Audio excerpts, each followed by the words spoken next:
Hello, everyone. Good to see y'all again. It's Tuesday, so it's a wonderful Tuesday. Tomorrow I'm gonna finally be going back to Wild West, which is my two-stepping bar that I go to. It's been about 2 months, and I'm excited. I can't wait to dance again. It's dancing is just one of those things that you get to just lose yourself in. And the best kind of dancers is the ones who forget about that they're even dancing and that they're just on the scene and just being majestic and going around and doing what they need to do. So I hope to be that person. I'm not that good, but it'll be a good time regardless. But today, I wanted to talk a little bit about opposites, dichotomies, and I want to introduce something called the law of polarity. Now, if you've heard of non dualism before, it's pretty much the same concept without the connotation of the spiritual aspect. Non dualism, for you guys who don't know, is the belief that the life is interconnected and everything within life in the universe is connected in some sort of way, and that there is no separation between anything. There's always a connection between it, but it has the connotation of being spiritual, being and having a religious connotation to it, and a lot with, let's say, Eastern philosophy with the Tao, right? And with Buddhism, and the concept of niti. So with being in, I don't know the exact translation, but being within and but being out. So not in, but with it, but out. Different concepts, but the law of polarity, what I want to postulate and argue is that this is essential to our everyday lives, whether you think of it spiritually, religiously, or otherwise. And let me give you a definition of this law of polarity. So it would be something like having opposites that are inevitably interconnected. So so it makes more sense if I give specific examples. So, a couple of examples. The first example is the night sky. So we always is look at the sky and see the stars. That's what our focus is on, right? We see the stars and they're bright and shining, and that's what we see.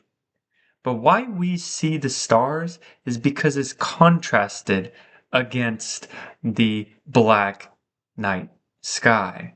The night sky is underlying the stars. Without that blackness, without that background, without the night sky, we're unable to see the bright stars, right? So, for example, if all the night sky was just stars, you wouldn't see stars. You would see a white background because there's no contrast between it. And that's what I'm getting at with this law of polarity is right. Is there's these opposites and they're interconnected and contrasting against each other or just interconnected. Another example, and I just read Alan Watts' The Tao of Philosophy, so this is kind of where the ideas are coming from. So, oh, another example is words on paper. So whenever you crack open, oh man, I wish it. You see that? Yeah, letters. So we focus on these letters, right? Let me see if I can do letters. We see that they're blue and they are telling us something. So our focus immediately goes to the letters and the information that is being had. Our focus centers onto that. But these letters can only exist because of the background, the sticky note that is on the pink and underlying and background of the sticky note is able to contrast against the letters to give us that the information and the words and the sentences on there. So just like the black background of the night sky lets us see stars, so does the words on a stick and the sticky note, the blankness of the sticky note allows us to read and see the letterings of the pen. Now, this isn't just I argue that this law of polarity is not just restricted to uh, letters or the contrasting of physical material. Um, and just like Alan Watts argues in Tower Philosophy, this law of polarity isn't confined, like I said, confined to the physical reality, but also to concepts as well. So I'm going to try to uh, um, bringing over to two other examples based on concept. And one of the concepts is uh, well, male and female, but I'm going to call it masculine and feminine, those energies, right? So uh, for all of human history, we think a, uh, a lot of people thought of the masculine, right? The masculine is the one, at least in the perspective, historical perspective of how it was perceived. The masculine is the one who takes action and goes out into the world and completes deeds and actions and progresses. All right.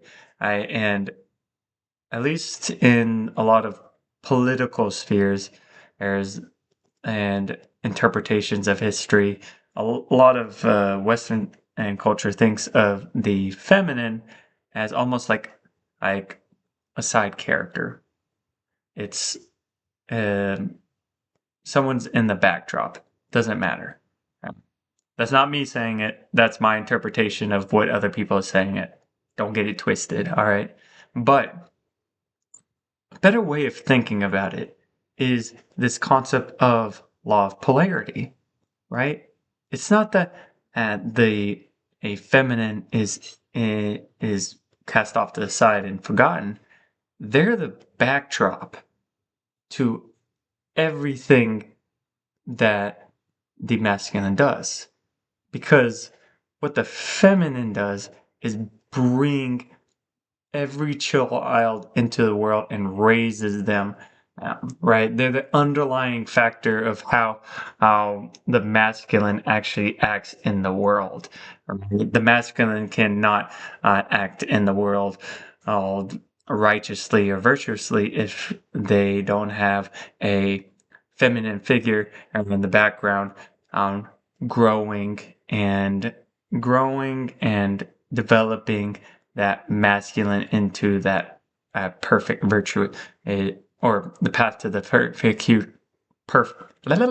the path to the perfect virtuous masculine ideal. So, and you can see that with just women, they are the cradle for civilization.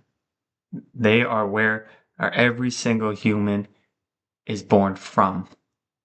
All right, so they are life. They're the life givers uh,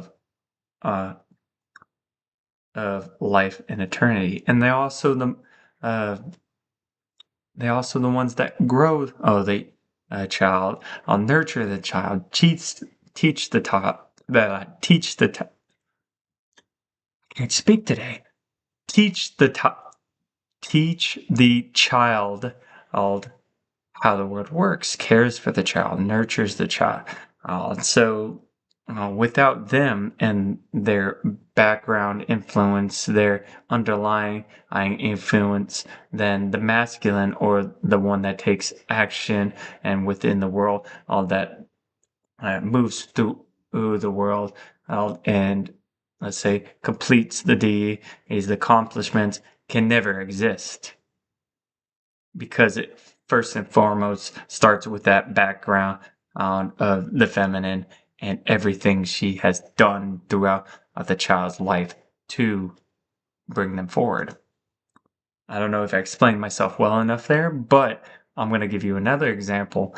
And I'm trying to, it gets harder and hard. These examples are getting harder and harder and harder to explain, right? So night sky, I, uh, words on a page, the feminine and masculine. And now I want to go into life and death. So, uh, or actually, I want to go into more, I mentioned good and not good.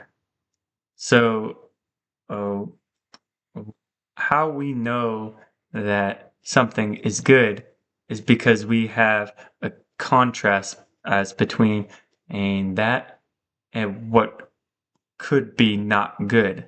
So, and that's based on our experiences, right? So a good example is someone who goes to war, right? They experience the horrors of humankind and the lowest of low of what could go wrong. Because of that, because they see the darkness, they can contrast it to all the other aspects of their life. All right, so them seeing the worst of humanity is almost a reciprocal effect and contrasting effect to oh, how they perceive everyday life. So for them, a stroll in the park might be the most beautiful thing in the world, the most peaceful thing in the world, and the best thing in the world because they're contrasting it against the horror that and tragedies they experienced within war. Whereas, let's say a normal person and normal person and the uh let's say normal person, but the everyday modern citizen and the worst or as they might experience is getting yelled at by their boss or something like that. And so they contrast that with a normal everyday walk in the park, and maybe that's not a strong enough of contrast. So for them, it's not as poignant. And so, oh, same thing as well with positive emotion, right? If you like drugs, alcohol, all right, it has this poignant and dopamine release. Ooh, I shook that laptop. Dopamine release of pleasure and ecstasy, but you never really get the contrast version of the hangover afterwards. All right, so it's that contrasting against it's that as well. And you can also push this to cold showers, right? Right. So, you initially put yourself through hardship or suffering so that you can have a contrast as against a more joyous life state later on. It's all contrasting, and that's the same with life and death too. It's man, Alan Watts had a great quote in the book where he said, "And oh no, that was for something else." Essentially, he said, "How do you know? Oh, you're living if you didn't know if you haven't weren't dead before." And it's like it's kind of wild to think about that. At our experience is of our existence is based on the fact that before we were born, we didn't exist, right? So essentially, we were contrasting that with our everyday existence right now, and one thing I noticed too is like I you're almost reborn too whenever you realize that uh, you stop contrasting the non-existence that happened before your life and find out that and start contrasting the existence and the non-existence in the future that you're gonna die. And once you really cement that into your soul, all you have that to contrast to your everyday life. And now your life turns and pivots in a different way. And you see life differently because now you're not contrasting it to, oh, oh, oh, well, oh, why was I born into this life? To, oh, wow, I only have this life for so long. I have this world on loan rather than this world was given to me. And that's radically different in attitudes to the polarity between life and death. And that's kind of the contrasting that you get. And one of my arguments is that this law of polarity is everywhere in your life. Like the article I'm talking about right now is about hope. And what I found out with hope, at least my realization argument, is that hope is eternally contrasted and related to devastation as well. The more you hope, and the more you hope, and that hope isn't realized, the more devastated you are. Like, for example, in Viktor Frankl's Man's Search for Meaning, he talks about a man who thought they were going to be saved on March 30th. So he had a lot of hope and life force that was pushing him through. But whenever March 29th came, and there was no signs of the American, it was like a pendulum, right? He had all this hope and this life energy start swinging the other way. March 30th came and he got bedridden and went unconscious, and then all the way to the devastation of his whole entire soul to the point that on March 31st he died. So you see, a hope and devastation are kind of like a pendulum, right? It's that contrasting nature that are interconnected between them.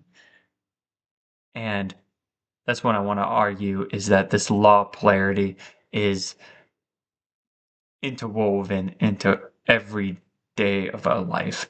Like I could go on and on and on like one more example before I shut up is one Jocko Willink says in going back to the good and not good. He talks about how you can't see the light unless you see the darkness, which essentially is a contrasting interconnectedness as that you get with the law of polarity. So that's what I'm arguing for, and I do believe in our reality that that is true. I've seen it enough times, at least in my life, and uh, how I live my life, I have as well, and not just as like values, but also just every day.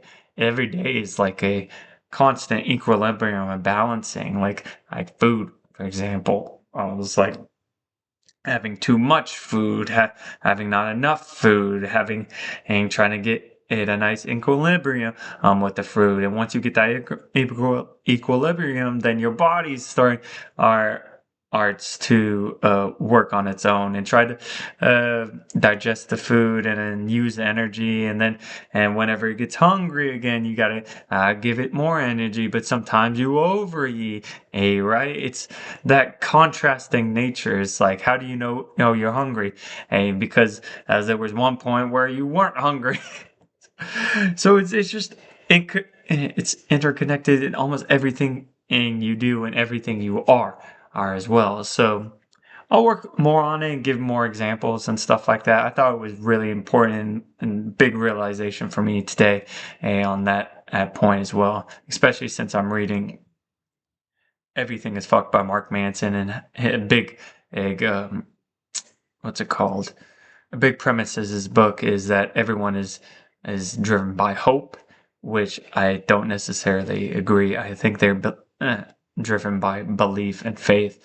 And it's more, well, I do believe people are driven by hope, but I don't necessarily I think it's the best way to walk through life as well. That's another article that I'm working on, and I'm going to publish it probably in the next couple weeks or so. But that's really all I wanted to talk to you about. Well, not all. That was 20 minutes. Can't believe I talked for that long.